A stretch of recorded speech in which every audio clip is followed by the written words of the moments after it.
This is the wrap up for Block 4. I hope you're all doing well and are now free and clear. I know some of you, and this is usually not the most well watched or listened to wrap up of the 4 that I usually do. So I appreciate those of you who are sticking with me for this because I think I can be a little bit value added. Obviously, it's hard when the course is done. So nice work, everybody, in completing the course. I really enjoyed getting to know everybody, and I've really enjoyed working with all of you. It's been a great 8 weeks. I always get a lot out of these courses. I love hearing what people have to say. I love hearing about people's experiences. Just always really enjoy the opportunity to interact. So let's take care of some housekeeping. First, obviously, you want to make sure all your course assignments for Block 4 are completed. Have you done your quiz? Obviously, you've obviously had the opportunity to respond to your posts, making sure that you've answered people. You've done the course survey. Again, I think I mentioned this in my email. I don't think you can get a grade or you can get a completion of the course unless you've done the survey. Make sure to go through and copy and paste any articles you want from your Dropbox for future reference, right? Like you should have your own repository of articles. They're always good to reference back to, and then you should also be building an idea of how you move forward with how you collect articles. And, I do PubMed pushes. You can do pushes through Google Scholar, lots of different ways to do that. But there's no reason why you have to be looking for these articles anymore. They should be coming to you. You should, I do every month I get, as a matter of fact, I'm going to be getting one Saturday today, and then maybe tomorrow morning that I get at the beginning of every month. I have about 20 or 30 different topics that I have that the PubMed crawls for and finds articles for that month that relates, or from the previous month that relates to it. And that's how you continue to keep up because things are changing. Okay, so from highlights from the week, I think the big issue I wanted to stress in this wrap up was that the Achilles tendinopathy is about load. Load the tendon, not about stretching. The days of resting and stretching and icing are over. You need to make it work. I challenged a few people on things like concentrics and eccentrics and heavy slow resistance, and I don't think the research really is clear on this because I think ultimately what you're going to see is that this idea of heavy slow resistance might be the best approach moving forward. BFR. I always wondered if BFR, blood flow restricted training, for those of you who don't know, it's like wearing a blood pressure cuff around your arm or your leg and then training with that on, and it triggers a physiologic response that releases growth hormone that is great for obviously building muscle. But they also have this they have this kind of slow movement component to it where it's basically like a 3-second countdown and a 3-second count back up. And so I often wonder if that isn't part of this motor control that we see not only with tendon pain, and maybe exactly why we talked about patellar tendinopathy showing not necessarily an improvement in strength, but a reduction in pain, this motor control, if you will. And so whether it's eccentrics or concentrics or HSR, which I think ultimately HSR will kind of bear out, the important thing is that you're making that tendon work, you're adding more weight, you're gradually progressing it harder. And for those of you, we didn't necessarily talk at all in depth about the Alfredson study, but man, that Alfredson study is a kind of a classic back from the 80s about Achilles tendinopathy, and they just, kept adding weight to the backpack.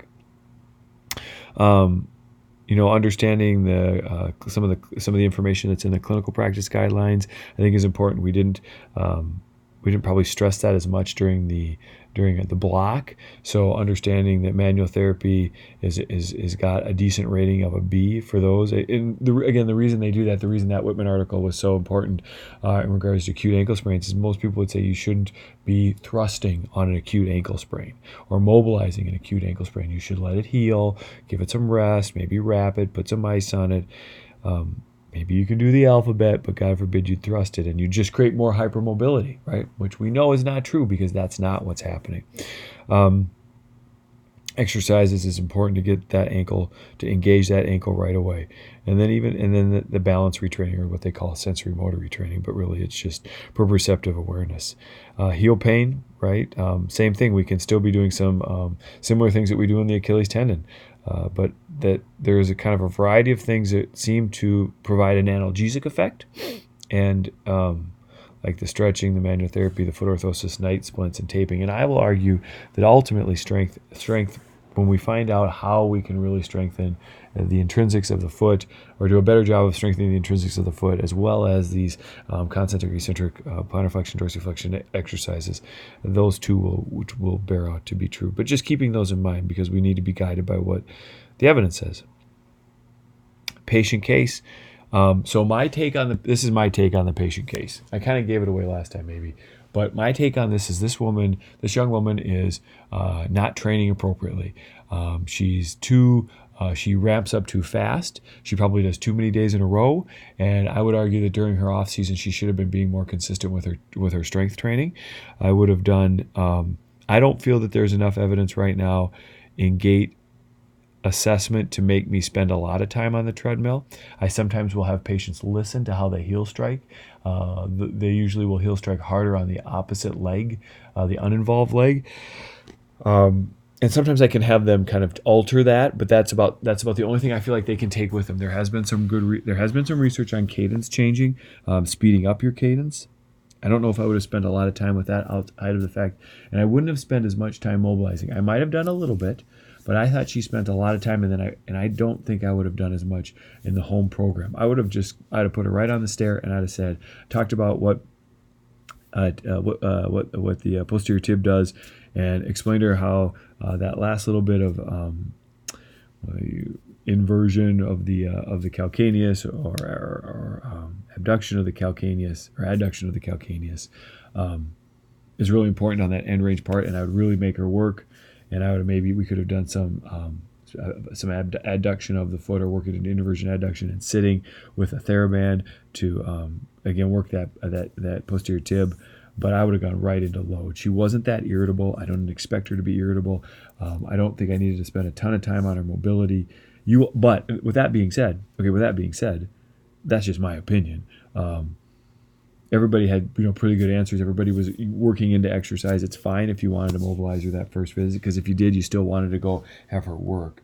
But that's just, again, that's how I would have approached it. I don't think that there's nothing wrong with what I believe she was a fit, was working with that patient. Nothing wrong with that. My clinical reasoning is such. She had good rationale for hers. Again, I think most patients come to us wanting to know what they can't do, what they shouldn't do, and then how should they get better, right? And I would argue that this person needed to understand their lack of consistency within their training, and then to start asking that tendon to work. I think it would have responded really well. So that's my take. Thanks for a great course.